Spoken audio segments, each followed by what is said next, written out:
Hello students, कल हमने बात की थी रिफ्रैक्शन के बेसिक आइडियाज़ की कि रिफ्रैक्शन क्या होता है, मीडियम क्या क्या टाइप के होते हैं, जैसे रेयर और डेंसर मीडियम के बारे में हमने पढ़ा था, और रिफ्रैक्शन की बेसिक डेफिनेशन और उसके लॉज के बारे में हमने पढ़ा था कि रिफ्रैक्शन के जो दो लॉज होते हैं वो कौन कौन से होते हैं। अब वहाँ पर एक जो चीज़ आई थी वो आई थी रिफ्रैक्टिव इंडेक्स। ठीक है, अब रिफ्रैक्टिव इंडेक्स जो है वो उसका बेसिक आइडिया तो हमने देख लिया था, लेकिन अब हम उसे प्रॉपर वे के अंदर डिस्कस करेंगे कि रिफ्रैक्टिव इंडेक्स एक्चुअल के अंदर है क्या और किसको वो रिप्रेजेंट करता है और क्या क्या टाइप से हम लोग रिफ्रैक्टिव इंडेक्स को डिनोट कर सकते हैं। तो चलिए शुरू करते हैं आज का वीडियो लेक्चर।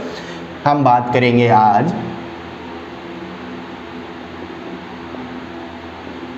रिफ्रैक्टिव इंडेक्स के बारे में। रिफ्रैक्टिव इंडेक्स जो होता है इसे हम डिनोट करते हैं किससे? म्यू से। हमने कल इसी से डिनोट किया था इसको।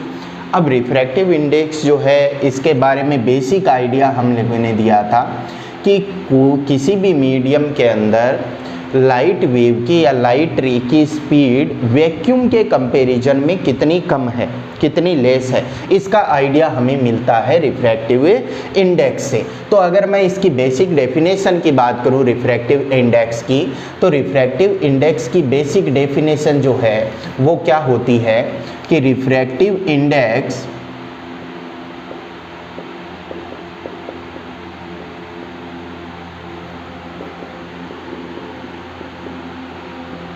of a medium,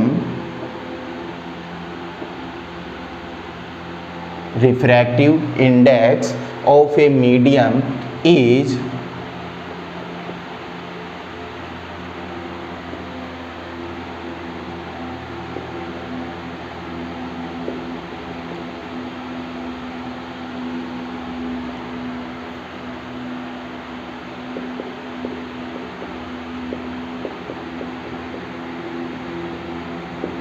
characteristic which decide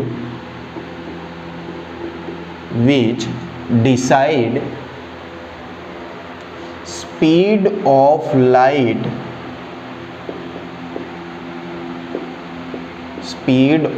light in it। यानी क्या बोल दिया कि ये एक कैरेक्टरिस्टिक है जो डिसाइड करता है कि मीडियम के अंदर लाइट की स्पीड क्या है। अब अगर हम बात करें इसकी कि ये जो क्वांटिटी है म्यू या रिफ्रैक्टिव इंडेक्स, ये कैसी क्वांटिटी है, क्या स्केलर है, वेक्टर है, इसकी क्या यूनिट होगी, क्या डायमेंशन होगी। तो रिफ्रैक्टिव इंडेक्स का जो हमने फॉर्मूला देखा था कि refractive index is equal to क्या होता है, speed of light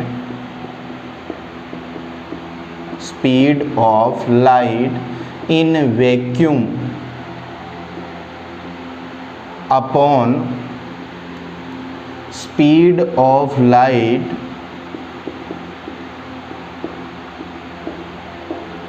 in medium. तो speed of light in vacuum को हम रिप्रेजेंट करते हैं किससे? स्पीड ऑफ लाइट को हम वैक्यूम के अंदर जो स्पीड ऑफ लाइट है उसे हम c से रिप्रेजेंट करते हैं। मीडियम के अंदर जो स्पीड है उसे हमने एज्यूम कर लिया v। तो देखो यहाँ से क्या हो गया कि c जो है और v जो है ये दोनों ही क्या हैं? स्पीड है। और स्पीड की बात करें तो स्पीड जो है वो कैसी क्वांटिटी होती है? स्केलर क्वांटिटी होती है। तो दो स्केलर क्वांटिटी का रेशियो जो है वो भी क्या आएगा? स्केलर क्वांटिटी ही आएगा। तो जो रिफ्रैक्टिव इंडेक्स है वो रिफ्रैक्टिव इंडेक्स कैसी क्वांटिटी है? एक स्केलर क्वांटिटी है। दूसरी चीज़ अगर हम इसकी यूनिट की बात करें तो यूनिट क्या होगी रिफ्रैक्टिव इंडेक्स की, तो ऊपर है स्पीड, नीचे है स्पीड, तो स्पीड की यूनिट से स्पीड की यूनिट कैंसिल आउट हो जाएगी, तो म्यू रिफ्रैक्टिव इंडेक्स जो आएगा वो क्या आएगा आपके पास, यूनिट लेस आएगा, यानी इसकी कोई यूनिट नहीं होगी। नेक्स्ट अगर हम बात करें इसकी डायमेंशन की, तो जब कोई यूनिट ही नहीं है तो उसकी डायमेंशन भी नहीं होगी। तो ये जो क्वांटिटी है रिफ्रैक्टिव इंडेक्स, ये स्केलर है, यूनिटलेस है और डायमेंशन लेस है, यानी इसका कोई भी डायमेंशनल फॉर्मूला नहीं होगा। तो डायमेंशनल लेस क्वांटिटी है, डायमेंशन नहीं होगी इसकी। अब अगर हम बात करें रिफ्रैक्टिव इंडेक्स की, तो रिफ्रैक्टिव इंडेक्स के बारे में हमने इतना देखा। अब मैं लिखना चाह रहा हूँ कि रिफ्रैक्टिव इंडेक्स जो है इसे हम दो टाइप से बता सकते हैं, यानी कोई भी आपके पास मीडियम है तो उस मीडियम के लिए हम दो तरह से रिफ्रैक्टिव इंडेक्स को डिनोट कर सकते हैं। पहला जो रिफ्रैक्टिव इंडेक्स का टाइप होता है उसे बोला जाता है एब्सोल्यूट रिफ्रैक्टिव इंडेक्स, ठीक है। और दूसरा जो टाइप होता है उस टाइप के अंदर हम दोनों मीडियम को इंक्लूड करते हैं। एब्सोल्यूट के अंदर तो हम एक को ही इंक्लूड करते हैं, और अगर सेकंड की बात करें जिसमें हम दोनों मीडियम को इंक्लूड करते हैं उसे बोला जाता है रिलेटिव रिफ्रैक्टिव इंडेक्स। जो रिफ्रैक्टिव इंडेक्स जो होता है वो दो टाइप का होता है, ठीक है। Refractive index is two types। अब रिफ्रैक्टिव इंडेक्स के अगर दो टाइप की बात करें तो फर्स्ट टाइप जो होता है इसे बोला जाता है absolute refractive index. Absolute refractive index क्या होता है कि आपके पास कोई भी मीडियम है तो मिनिमम आपके पास दो मीडियम होंगे अगर रिफ्रैक्शन हो रहा है तो, क्योंकि लाइट रे एक मीडियम से दूसरे मीडियम में मोशन करेगी। तो एब्सोल्यूट रिफ्रैक्टिव इंडेक्स कब काम में लेंगे, जब एक मीडियम जो है आपके पास वो तो हो वैक्यूम, और दूसरा मीडियम जो है आपके पास वो कोई भी हो सकता है, चाहे वो एयर हो या फिर मैं बोल दूं वाटर हो या कोई सॉलिड क्वांटिटी हो। तो एब्सोल्यूट रिफ्रैक्टिव इंडेक्स के अंदर अगर आप उस स्पेशल मीडियम, जैसे हम किसकी बात कर रहे हैं, एयर की, वाटर की या किसी सॉलिड की, तो उस मीडियम का रिफ्रैक्टिव इंडेक्स अगर हम वैक्यूम के रिलेटिव में डिफाइन करते हैं तो रिफ्रैक्टिव इंडेक्स क्या बोला जाएगा, एब्सोल्यूट रिफ्रैक्टिव इंडेक्स। यानी मैं क्या बोल सकता हूँ, refracting index of a medium with respect to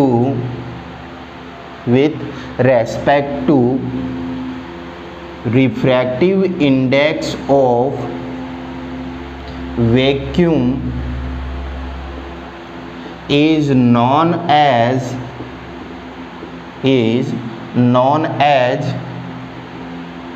absolute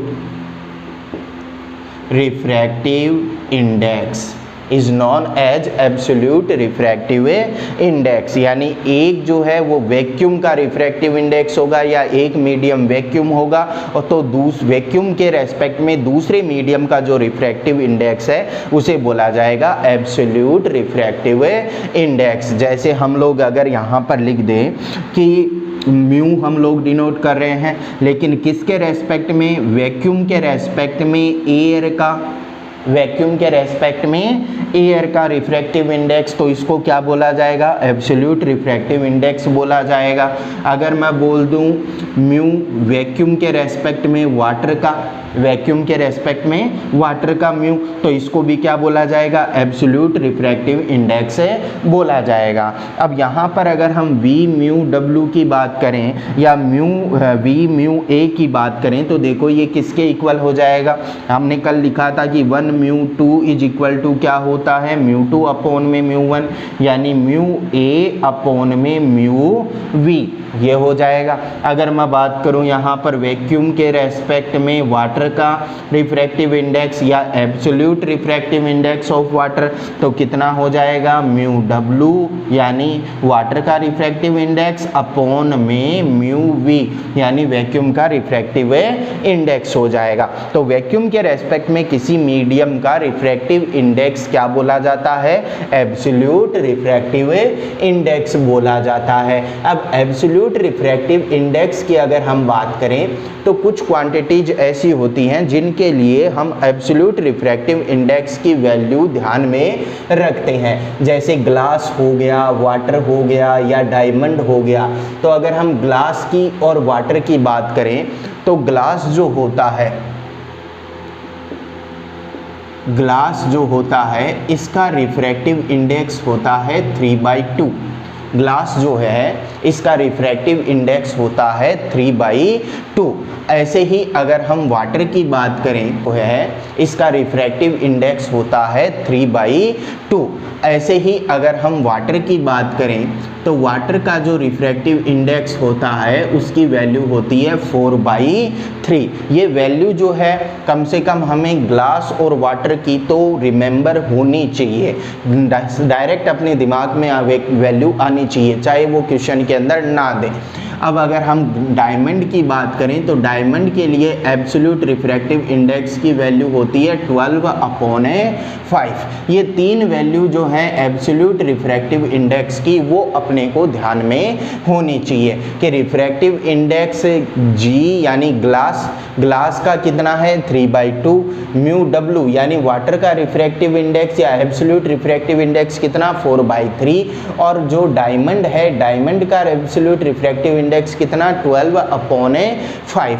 अब हम इसको किसके रेस्पेक्ट में डिफाइन कर रहे हैं, एब्सोल्यूट को हम डिफाइन कर रहे हैं वैक्यूम के रेस्पेक्ट में। तो जो वैक्यूम होता है यानी अब देखो यहाँ पर अगर मैं इसको बात कर रहा हूँ, एब्सोल्यूट की बात कर रहा हूँ, तो म्यू जी ही हमने लिखा है। म्यू जी ही क्यों लिखा है हमने, हमें लिखना चाहिए वी म्यू जी, क्योंकि वैक्यूम के रेस्पेक्ट में हम लोग बात कर रहे हैं। तो वैक्यूम के रेस्पेक्ट में हम लोग बात करेंगे तो मैं यहाँ पर क्या लिखूंगा, देखो म्यू जी अपॉन में म्यू वी, यही लिखूंगा। अब म्यू वी की वैल्यू अगर मुझे पता है तो मैं बोलूंगा ये absolute refractive index mu G के इक्वल ही हो जाएगा। तो म्यू वी यानी वैक्यूम का रिफ्रैक्टिव इंडेक्स कितना होता है, तो वैक्यूम जो होता है उसका रिफ्रैक्टिव इंडेक्स मिनिमम होता है और उसकी वैल्यू इक्वल होती है 1 के। कि मैं अगर वैक्यूम के रिफ्रैक्टिव इंडेक्स की बात करूं तो वैक्यूम का रिफ्रैक्टिव इंडेक्स कितना होता है 1 होता है। किसकी बात कर रहे हैं हम लोग, वैक्यूम की बात कर रहे हैं। तो वैक्यूम का रिफ्रैक्टिव इंडेक्स होता है 1 और ये होता है मिनिमम। अगर हम एयर की बात करें तो एयर अगर आपको कहीं पर बोल दे तो एयर का रिफ्रैक्टिव इंडेक्स होता है 1.003, जो अप्रोक्स हम क्वेश्चन के न्यूमेरिकल प्रॉब्लम्स के अंदर इसकी वैल्यू कितनी लेके चल लेते हैं, 1 ही लेके चल लेते हैं। अब म्यू वैक्यूम की वैल्यू 1 है तो चाहे मैं इसको वी म्यू जी लिखूं या केवल म्यू जी लिखूं, कोई भी यहाँ पर अंतर नहीं आएगा। तो वी म्यू जी को ही हमने क्या लिख रखा है, यहाँ पर म्यू जी लिख रखा है। तो ये एब्सोल्यूट रिफ्रैक्टिव इंडेक्स की वैल्यू आपको ध्यान में रखनी है। दूसरा जो टाइप होता है रिफ्रैक्टिव इंडेक्स का वो होता है relative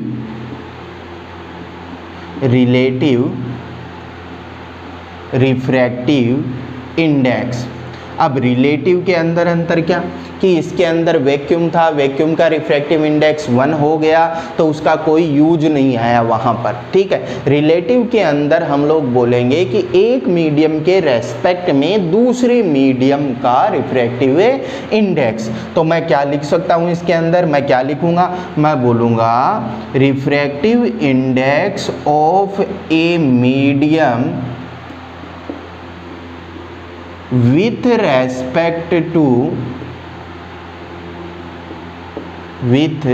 respect to other medium is known as relative refractive index. अगर एक मीडियम के रेस्पेक्ट में दूसरे मीडियम का रिफ्रैक्टिव इंडेक्स देखा जाए तो उसे हम क्या बोलेंगे, रिलेटिव रिफ्रैक्टिव इंडेक्स बोलेंगे। तो हम ये भी बोल सकते हैं कि सर एक मीडियम की जगह अगर हम वैक्यूम ले लें तो वैक्यूम ले लेंगे तो वो है तो रिलेटिव रिफ्रैक्टिव इंडेक्स ही, लेकिन वो किसकी तरह व्यवहार करेगा, किसकी तरह बिहेव करेगा, वो एब्सोल्यूट रिफ्रैक्टिव इंडेक्स की तरह बिहेव करेगा। और ये सब अलग अलग क्यों हुआ, ये सब अलग अलग हुआ म्यू की वैक्यूम के लिए वैल्यू 1 होने की वजह से। ठीक है, तो रिलेटिव रिफ्रैक्टिव इंडेक्स अगर हम बोले तो मैं बोल दूं कि अगर आपको एयर के रेस्पेक्ट में वाटर का रिफ्रैक्टिव इंडेक्स देखना हो तो ये क्या बोला जाएगा, रिलेटिव रिफ्रैक्टिव इंडेक्स बोला जाएगा। यानी क्या लिखूंगा मैं, म्यू डब्ल्यू अपॉन में म्यू ए, तो ये हो जाएगा रिलेटिव रिफ्रैक्टिव इंडेक्स। अगर आपको बोल दे कि एक मीडियम के रिलेटिव में दूसरे मीडियम का रिफ्रैक्टिव इंडेक्स, तो ये कितना हो जाएगा, μ2 अपॉन में μ1 हो जाएगा अपने पास। अब हमने कल भी इस बारे में बात की थी कि म्यू की जगह अगर हमें v लिखना हो तो v कैसे हम लोग लिख सकते हैं। तो रिलेटिव रिफ्रैक्टिव इंडेक्स के अंदर आपको केवल इतना ही ध्यान में रखना है कि अगर एक मीडियम के रेस्पेक्ट में दूसरे मीडियम का रिफ्रैक्टिव इंडेक्स देखा जाए तो उसे बोला जाता है रिलेटिव रिफ्रैक्टिव इंडेक्स। अब अगर हम इसे v की टर्म में लिखें तो कल भी हमने लिखा था कि मैं बोल दूं 1 μ2 इज इक्वल टू μ2 अपॉन में μ1, और μ2 की जगह क्या आ गया था, v1 अपॉन में v2, या फिर मैं v1 अपॉन में v2 की जगह क्या लिख सकता हूं, λ1 अपॉन में λ2। तो ये रिफ्रैक्टिव इंडेक्स जो है इसको हमने स्पीड और वेवलेंथ की टर्म के अंदर भी डिफाइन कर लिया था, और ये चीज़ मैं आपको कल बता चुका हूँ। अब यहाँ से हम लोग ये भी देख सकते हैं कि अगर रिफ्रैक्टिव इंडेक्स और स्पीड के अंदर हम लोग रिलेशन बनाना चाहें तो मैं यहाँ से क्या लिख सकता हूँ कि रिफ्रैक्टिव इंडेक्स और जो स्पीड है वो एक दूसरे के इन्वर्सली प्रोपोर्शनल है। ठीक है, और अगर हम बात करें कि किसी भी मीडियम के लिए अगर उसके रिफ्रैक्टिव इंडेक्स की वैल्यू ग्रेटर है तो वैल्यू ग्रेटर होने का मीनिंग है कि उस मीडियम के अंदर जो स्पीड है लाइट की वो स्पीड की वैल्यू बहुत कम होगी, और स्पीड की वैल्यू कम हो जाएगी इसका मीनिंग हो गया कि वो मीडियम उसके लिए डेंसर की तरह बिहेव कर रहा है। तो मैं यहाँ पर म्यू के बेसिस पर एक बात ये भी लिख सकता हूँ कि अगर रिफ्रैक्टिव इंडेक्स की वैल्यू ग्रेट है या हाई है, रिफ्रैक्टिव इंडेक्स की वैल्यू हाई है, तो वो मीडियम जो है वो मीडियम किसकी तरह भी व्यवहार करेगा, किसकी तरह बिहेव करेगा, डेंसर मीडियम की तरह बिहेव करेगा। वो मीडियम किसकी तरह भी व्यवहार करेगा, किसकी तरह बिहेव करेगा, डेंसर मीडियम की तरह बिहेव करेगा। क्योंकि रिफ्रैक्टिव इंडेक्स हाई हो जाएगा तो स्पीड क्या हो जाएगी, कम हो जाएगी, जो कि डेंसर मीडियम को शो करती है। और अगर किसी मीडियम के लिए रिफ्रैक्टिव इंडेक्स की वैल्यू कम है, लो है, तो मैं बोलूँगा वो जो मीडियम है वो किसकी तरह बिहेव करेगा, वो मीडियम रेयरर मीडियम की तरह बिहेव करेगा। तो इसके बेसिस पर हम ये भी देख सकते हैं कि वो मीडियम रेयरर होगा या डेंसर होगा। अब हम ये देखते हैं कि जो रिफ्रैक्टिव इंडेक्स है किसी भी मीडियम के लिए वो किन किन चीज़ों पर डिपेंड कर रहा है। तो नोट डाउन कीजिए पहले आप लोग।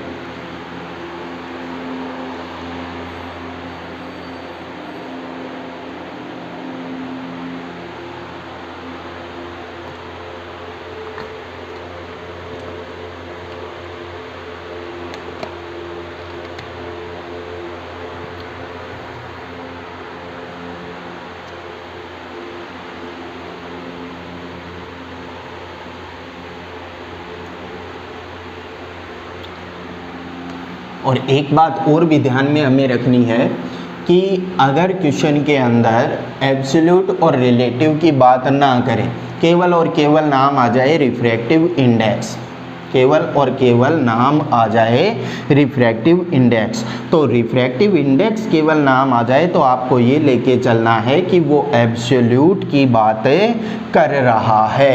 ये चीज़ आपको मोस्ट इम्पोर्टेंट ध्यान में रखनी है कि अगर आपको क्वेश्चन के अंदर केवल बोल रहा है रिफ्रैक्टिव इंडेक्स, ना तो रिलेटिव बोल रहा है ना एब्सोल्यूट बोल रहा है, तो आपको उसको हमेशा एब्सोल्यूट रिफ्रैक्टिव इंडेक्स ही लेके चलना है। कभी भी ये नहीं देखना है कि वो रिलेटिव होगा या एब्सोल्यूट होगा, हमेशा आपको एब्सोल्यूट ही लेके चलना है।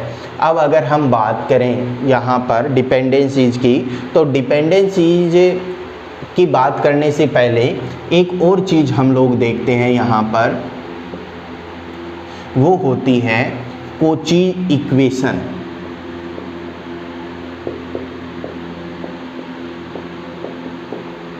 कोची इक्वेशन ये क्या होती है?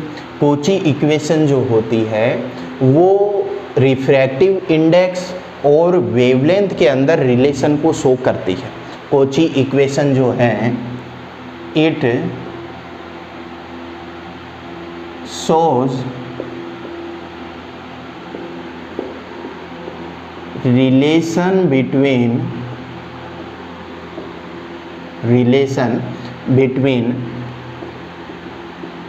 Wavelength and refractive index of medium. Wavelength और रिफ्रैक्टिव इंडेक्स के बीच में ये रिलेशन है बताती है। होती क्या है ये होती है mu is equal to A plus B upon lambda square plus में सी अपॉन में लैम्डा 4, ये आगे की ओर चलती जाएगी। Mu is equal to A plus B upon lambda square plus C upon lambda 4। A B और सी जो होते हैं यहाँ पर ये होते हैं कांस्टेंट, और लैम्डा जो है वो क्या होता है? वेवलेंथ। बस आपको इतना ही ध्यान में रखना है नॉर्मल सा कि कोची इक्वेशन क्या होती है और ये किसके बीच में रिलेशन है बताती है, बाकी आपके कोई काम की नहीं है। कोची इक्वेशन जो है वो वेवलेंथ और रिफ्रैक्टिव इंडेक्स जो होता है मीडियम का उसके अंदर रिलेशन बताती है। Mu is equal to A plus B by lambda square plus C by lambda 4, ऐसे ही आगे की ओर चलता जाएगा। अब इसका एक मीनिंग हम लोग ये भी बोल सकते हैं कि अगर हम म्यू और लैम्डा के बीच में रिलेशन देखना चाहें तो म्यू और लैम्डा जो है वो एक दूसरे के रेसिप्रोकल भी होते हैं। तो अगर हम म्यू और लैम्डा में रिलेशन देखना चाहें तो मैं लैम्डा की अगर बात करूं, जैसे कई बार अपने पास जो लाइट रे है वो लाइट रे अगर विजिबल रेंज के अंदर है तो वो 7 टाइप का अलग अलग 7 कलर का अलग अलग लाइट रे अपने पास आ सकती है, जिसे हम विबजोर से डिफाइन करते हैं। तो जब विबजोर की लाइट आती है अपने पास, यानी अलग अलग कलर की लाइट रे आती है, तो अलग अलग कलर की लाइट रे अगर हमें देखना हो कि कौन सी कलर की लाइट रे के लिए रिफ्रैक्टिव इंडेक्स कैसा होगा, कम होगा या ज़्यादा होगा, तो वो चीज़ हम कोची इक्वेशन से देख सकते हैं। मैं म्यू और लैम्डा के बीच में अगर रिलेशन देखना चाहूँ तो मैं कहूँगा म्यू जो है वो लैम्डा के इन्वर्सली प्रोपोर्शनल है। मेनली हम लोग यही बोल सकते हैं क्योंकि अपने पास जो म्यू का फॉर्मूला आया था जिसमें हमने लिखा था μ2 अपॉन में μ1 is equal to v1 upon में v2 is equal to lambda 1 upon में लैम्डा 2। तो अगर म्यू और लैम्डा के बीच में मैं रिलेशन देखना चाहूँ तो म्यू इन्वर्सली प्रोपोर्शनल होता है लैम्डा के। तो यहाँ पर अगर मैं विजिबल लाइट रेंज की बात करूं यानी विबजोर की बात करूं तो विबजोर के अंदर देखो, अगर आपको वेवलेंथ देखनी हो, लैम्डा देखना हो, तो वेवलेंथ जो है वो कौन से कलर के लिए ज़्यादा होती है? तो सबसे ज़्यादा होती है वो किसके लिए? रेड के लिए। और सबसे कम किसके लिए होती है? वो होती है वॉयलेट के लिए। तो अगर आपको वॉयलेट और रेड के अंदर कंपेरिजन करना है तो मुझे पता है रेड के लिए लैम्डा की वैल्यू सबसे ज़्यादा होती है और वॉयलेट वॉयलेट के लिए कम होती है। तो अगर रेड के लिए लैम्डा की वैल्यू ज़्यादा है तो मैं बोलूँगा कि जो रिफ्रैक्टिव इंडेक्स की वैल्यू है वो रिफ्रैक्टिव इंडेक्स की वैल्यू रेड के लिए कम होगी, किससे? वॉयलेट से। म्यू की वैल्यू वॉयलेट के लिए ज़्यादा होगी और रेड के लिए क्या होगी? कम होगी। ये चीज़ हम लोग यहाँ पर इस इक्वेशन से भी बता सकते हैं। अब अगर हम डिपेंडेंसीज की बात करें कि वो किसके, ये रिफ्रैक्टिव इंडेक्स जो है वो किस किस पर डिपेंड कर रहा है, तो देखिए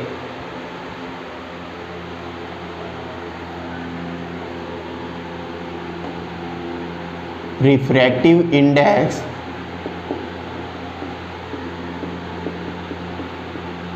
डिपेंड्स अपॉन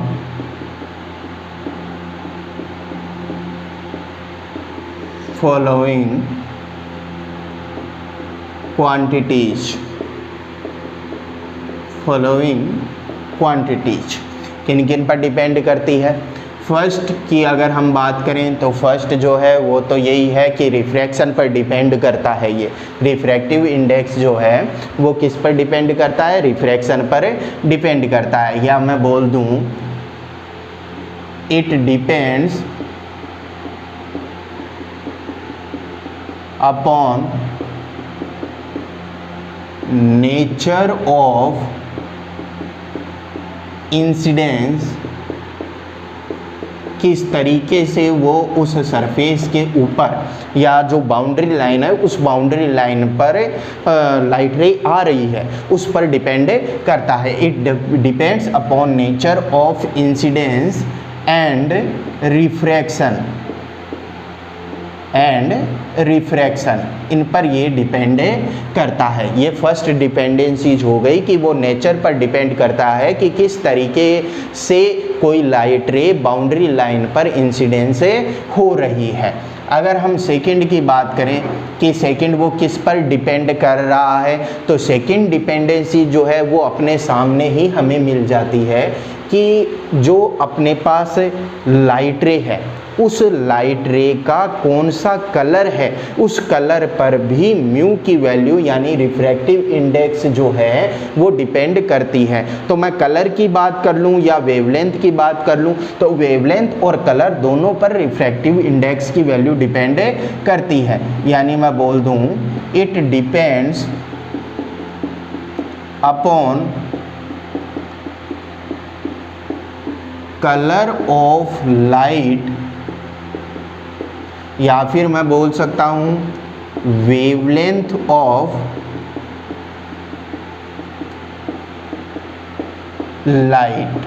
वेवलेंथ और कलर पर ये डिपेंड करती है कि उसकी वेवलेंथ कम है या ज़्यादा है, उसका कलर कौन सा है। क्योंकि यहाँ पर अपने अभी भी देखा है कि कलर अगर अलग अलग है, रेड और वॉयलेट है, तो रेड के लिए लैम्डा कलर कौन सा है, क्योंकि यहाँ पर अपने अभी भी देखा है कि कलर अगर अलग अलग है, रेड और वॉयलेट है, तो रेड के लिए लैम्डा की वैल्यू वॉयलेट से ग्रेटर होती है, उसकी वजह से म्यू की वैल्यू वॉयलेट की ग्रेटर होती है, रेड की स्मॉलर होती है। तो ये किस पर डिपेंड कर रहा है? वेवलेंथ ऑफ लाइट या कलर पर डिपेंड कर रहा है। थर्ड डिपेंडेंसी जो है वो टेम्परेचर है कि टेम्परेचर पर, जैसे आपके पास कोई मीडियम है और उस मीडियम का अगर आप टेम्परेचर इंक्रीज कर देते हो तो टेम्परेचर इंक्रीज करने पर रिफ्रैक्टिव इंडेक्स पर क्या इफेक्ट पड़ेगा।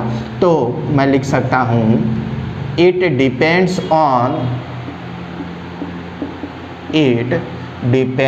Upon temperature of medium. कैसे डिपेंड करेगा? व्हेन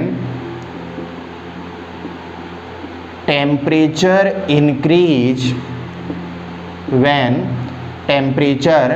increases refractive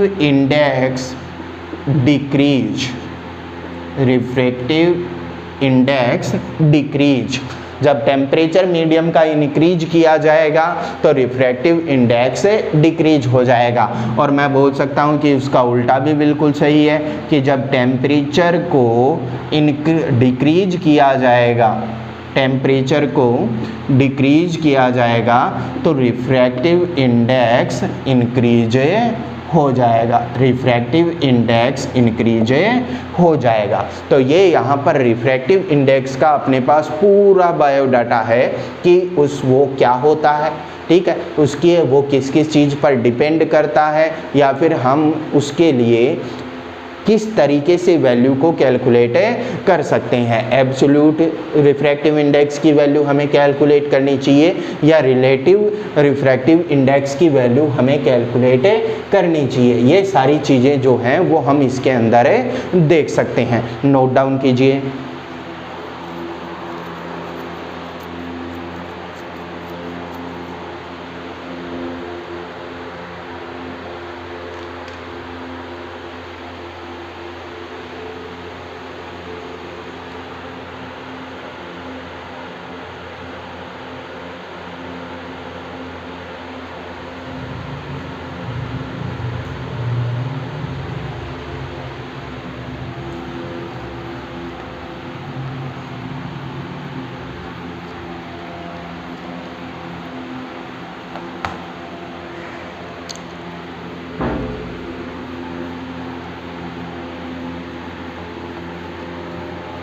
चलिए, अब एक लाइट रे की प्रॉपर्टी होती है जिसे हम बोलते हैं रिवर्सिबिलिटी। और वो रिवर्सिबिलिटी क्या होती है कि कोई लाइट रे एक मीडियम से दूसरे मीडियम के अंदर जा रही है तो वो जिस तरीके से जाती है, अगर उसके पाथ को हम लोग रिवर्स करते तो वो उसी तरीके से वापस पहले मीडियम में आ जाएगी। इस कंडीशन को जो है वो हम क्या बोलते हैं, रिवर्सिबिलिटी ऑफ लाइट।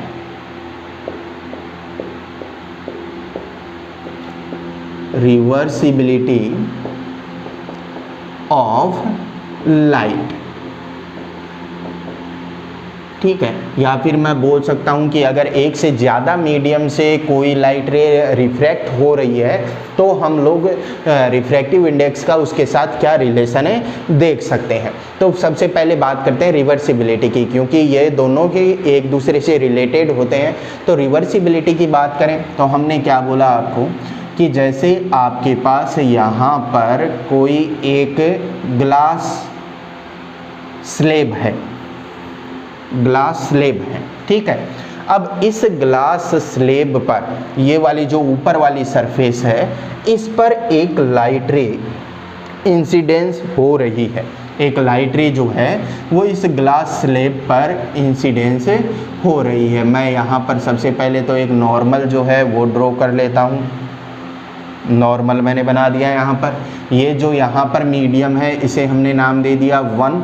दूसरा मीडियम हो गया आपके पास ग्लास स्लेब, और ग्लास स्लेब से वापस वो किस में आ रही है, फर्स्ट मीडियम के अंदर आ रही है, ठीक है। यानी एक के बाद एक यहाँ पर रिफ्रैक्शन होगा। कैसे, पहले एयर से ग्लास स्लेब के अंदर ये लाइट रे जाएगी और उसके बाद में ग्लास स्लेब से लाइट रे वापस किसके अंदर आएगी, एयर के अंदर आएगी। यानी फर्स्ट मीडियम जो है अपने पास ये है एयर, ठीक है। और लास्ट मीडियम जो है वो भी क्या है, एयर। बीच में क्या है अपने पास, ग्लास है, ठीक है। अब देखो यहाँ पर कि एक लाइट रे जो है वो अगर यहाँ पर इंसिडेंस हो रही है, तो अगर लाइट रे इंसिडेंस हो रही है तो देखो मैं क्या बोलूँगा कि यहाँ से लाइट रे जो है वो यहाँ पर इंसिडेंस हो गई। ये इंसिडेंस रे है आपके पास, ठीक है। ये एंगल जो है इसे हमने बना दिया आई, ये एंगल है अपने पास है आई। अब यहाँ से देखो एयर से ग्लास के अंदर जा रही है, यानी लाइट रे रेयरर टू डेंसर मीडियम में जा रही है। तो जब कोई लाइट रे रेयरर टू डेंसर मीडियम में जाती है तो रिफ्रैक्शन के बाद क्या इफेक्ट होता है, वो लाइट रे नॉर्मल की तरफ आ जाती है, वो लाइट रे नॉर्मल की तरफ आ जाती है। इनिशियल डायरेक्शन ये थी इसकी, इससे थोड़ा सा वो नॉर्मल की तरफ आ गई। तो यहाँ से हो गया, ये यहाँ पर फर्स्ट रिफ्रैक्शन हुआ, ठीक है। यहाँ पर उसके बाद में वापस से रिफ्रैक्शन होगा, तो उस रिफ्रैक्शन के लिए मैं बोलूँगा कि नॉर्मल हम लोग यहाँ पर फिर से एक नॉर्मल ड्रॉ कर देते हैं। नॉर्मल हमने यहाँ पर फिर से ड्रॉ कर दिया। तो अब अगर मैं नॉर्मल यहाँ पर ड्रॉ कर रहा हूँ तो देखो क्या बोला जाएगा कि जितना यहाँ पर जो ये लाइट रे है वो ग्लास से एयर में आ रही है, इसका मतलब डेंसर टू रेयरर मीडियम में आ रही है। तो जब कोई light ray denser to rarer medium में मोशन करती है तो वो यहाँ से यानी इस नॉर्मल से दूर की तरफ हो जाती है, अभी फ्रॉम नॉर्मल मूव करती है। तो वापिस ये किसके अंदर आ गई, एयर के अंदर आ गई। यहाँ पर दो रिफ्रैक्शन हो रहे हैं वो भी कंटिन्यूअस। फर्स्ट क्या, एयर टू ग्लास, सेकंड क्या, ग्लास टू एयर। तो ये दो यहाँ पर रिफ्रैक्शन हो रहे हैं। तो इन दोनों रिफ्रैक्शन के लिए अगर मैं म्यू की वैल्यू के बीच में रिलेशन देखना चाहूँ, ठीक है, तो फर्स्ट हम लोग बोलेंगे एक रिफ्रैक्शन के लिए, एक ही रिफ्रैक्शन के लिए। तो एक ही रिफ्रैक्शन की अगर हम बात करें, केवल एक रिफ्रैक्शन की यहाँ पर, तो मैं बोलूँगा कि एक रिफ्रैक्शन के लिए 1μ2 यानी ग्लास जो है, ग्लास के अंदर लाइट रे आ रही है किससे, फर्स्ट मीडियम से। फर्स्ट मीडियम से लाइट रे कौन से मीडियम में आ रही है, सेकंड मीडियम के अंदर आ रही है। तो सेकंड मीडियम का रिफ्रैक्टिव इंडेक्स फर्स्ट के रिलेटिव में कितना होगा, तो इसे हम बोल देते हैं μ2 अपॉन में μ1। ये हो गया फर्स्ट रिफ्रैक्शन की कंडीशन में, जब फर्स्ट रिफ्रैक्शन हो रहा है तब। जब हम बात करेंगे सेकंड रिफ्रैक्शन की, तो सेकंड रिफ्रैक्शन जो है उसके अंदर क्या हो रहा है, सेकंड मीडियम से यानी ग्लास से लाइट रे किस में आ रही है, एयर के अंदर आ रही है। तो मैं यहाँ पर क्या लिखूंगा, म्यू की जगह मैं लिख लेता हूँ 2μ1 यानी फर्स्ट मीडियम का रिफ्रैक्टिव इंडेक्स किसके रिलेटिव में, सेकंड मीडियम के रिलेटिव में। तो सेकंड मीडियम के रिलेटिव में अगर मैं रिफ्रैक्टिव इंडेक्स देखना चाहूँ तो मैं इसको लिखूंगा μ1 अपॉन में μ2। तो μ1 अपॉन में μ2 लिख दिया। तो यहाँ से देखो अगर मैं 1μ2 और 2μ1 के बीच में रिलेशन देखना चाहूँ दोनों रिफ्रैक्शन के लिए, तो मैं लिखूंगा 1μ2 इज इक्वल टू 1 अपॉन 2μ1। क्या मैंने बिल्कुल सही लिखा है क्या ये बात, क्योंकि 1μ2 की वैल्यू μ2 अपॉन में μ1, 2μ1 की वैल्यू μ1 अपॉन में μ2, तो 1μ2 इज इक्वल टू 1 अपॉन 2μ1। ये आपको ध्यान में रखना है। अब अगर मैं इसका पाथ वापिस रिवर्स कर देता हूँ, इसका पाथ वापिस रिवर्स कर देता हूँ, इसका मतलब इधर से लाइट रे आ रही है वो इधर चली गई और वापिस इधर चली गई। तो जब मैं रिवर्स कर देता हूँ तो भी वो सेम पाथ को फॉलो करते हुए जाएगी। यानी ऐसा नहीं है कि आते वक्त इधर से आई थी जाते वक्त इधर से जाएगी, ऐसा बिल्कुल भी नहीं होगा। रिवर्सिबिलिटी की कंडीशन क्या होती है कि जिस पाथ से रिफ्रैक्शन करते हुए वो लाइट रे आ रही है, अगर मैं उसके पाथ को उसको वापिस क्या होती है कि जिस पाथ से रिफ्रैक्शन करते हुए वो लाइट रे आ रही है, अगर मैं उसके पाथ को उसको वापिस रिवर्स कर दूं लाइट रे को, तो वो उसी पाथ के अकॉर्डिंग वापिस चली जाएगी। यही रिवर्सिबिलिटी की कंडीशन होती है लाइट के लिए। अब अगर यहाँ पर जैसे हमने मीडियम की बात की, अगर अलग अलग मीडियम हो, जैसे हम बात करें कि अपने पास कोई 3 मीडियम है और 3 मीडियम से लाइट रे जो है वो वापिस से फर्स्ट मीडियम में आ रही है। जैसे हम लोग बात करें कि यहाँ पर आपके पास ये हो गया फर्स्ट मीडियम, सॉरी ये तो है आपके पास फर्स्ट मीडियम, उसके बाद में ये है सेकंड मीडियम, उसके बाद में यहाँ पर अपने पास है थर्ड मीडियम, और थर्ड मीडियम से लाइट रे वापस आ रही है फर्स्ट मीडियम के अंदर। ठीक है, तो यहाँ पर देखो टोटल रिफ्रैक्शन कितना होगा। तो सबसे पहले लाइट रे जो है वो इंसिडेंस हो रही है, अगर यहाँ पर लाइट रे इंसिडेंस हो रही है तो मैं सबसे पहले तो यहाँ पर नॉर्मल बना लेता हूँ। नॉर्मल बना लिया हमने, ठीक है। अब लाइट रे के लिए देखो ये दोनों कंडीशन हमने यहाँ पर देख ली। अब यहाँ से रिफ्रैक्शन जो है वो किस तरीके से होगा, तो यहाँ पर रिफ्रैक्शन अगर हम बात करें मीडियम की, तो अगर मुझे मीडियम पता है तो मैं रिफ्रैक्शन को बता सकता हूँ, लेकिन अगर मुझे मीडियम नहीं पता तो मैं क्या कहूँगा कि या नॉर्मल के पास आएगी क्या रिफ्रैक्शन के बाद में, या नॉर्मल से दूर जाएगी। तो ये चीज़ पता होने के लिए हमें ये देखना होगा कि 1 2 3 मीडियम जो है अपने पास, इनको हम किस तरीके से एज्यूम करते हुए चलते हैं। तो अगर यहाँ पर हम नॉर्मल एक आइडिया लेना चाहें, क्योंकि हमें केवल नंबर ऑफ रिफ्रैक्शन देखना है, तो नॉर्मल आइडिया अगर हम लेना चाहें तो हमने बोल दिया लाइट रे जो है वो इस तरीके से आ गई, लाइट रे जो है वो रिफ्रैक्शन के बाद में इस तरीके से आ गई, ठीक है। उसके बाद में मैंने यहाँ पर एक नॉर्मल बना दिया और ये लाइट रे जो है वो इधर चली गई।